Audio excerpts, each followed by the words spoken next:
Today we're going to take a look at players at positions of need who could be good fits for the Ravens in this year's draft, and we're taking a look at the cornerback position. Now this could end up being a big need for the Ravens, especially if Marcus Peters decides to go elsewhere in free agency. And two guys that stand out to me are, first of all, Penn State's Joey Porter Jr. and then Alabama's Brian Branch.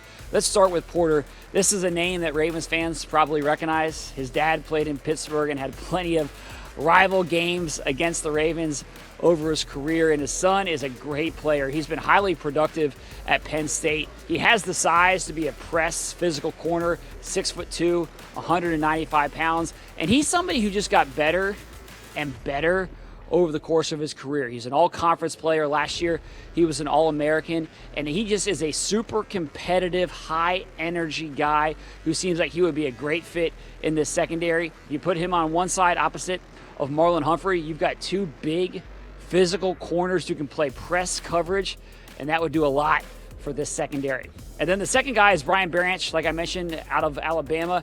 Alabama defensive back, that sounds pretty familiar. The Ravens have a track record of drafting players who played in that program, especially in the secondary, and Branch fits a lot of the things that you would look for in a player that the Ravens like to draft. In a lot of ways, if you look at the scouting report on him, it seems like it's a page out of the Play Like a Raven playbook.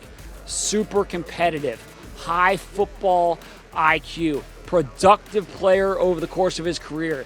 He started games over the past 3 seasons, helped Alabama win a championship a few years ago, and he's a versatile guy. He's kind of a Swiss Army knife in that back end. He can play safety, he can play corner, he can play in the nickel, and that's something the Ravens have drafted over the past few years. Kyle Hamilton is that kind of player. Also, Brandon Stevens is that kind of player. So if Branch makes it to the Ravens at 22, then this could just be a classic pick for Baltimore where you end up drafting the defensive back out of Alabama. Last guy that I'll mention is Deonte Banks from Maryland. I think he'd be a great pick as well if he's there. So just a little bonus one. I know I said 2, but Banks is a bonus in that spot because I think that the Ravens could certainly consider a first-round corner in this year's draft. So that's it for me here at the Combine. Thanks for watching. Stay tuned for more.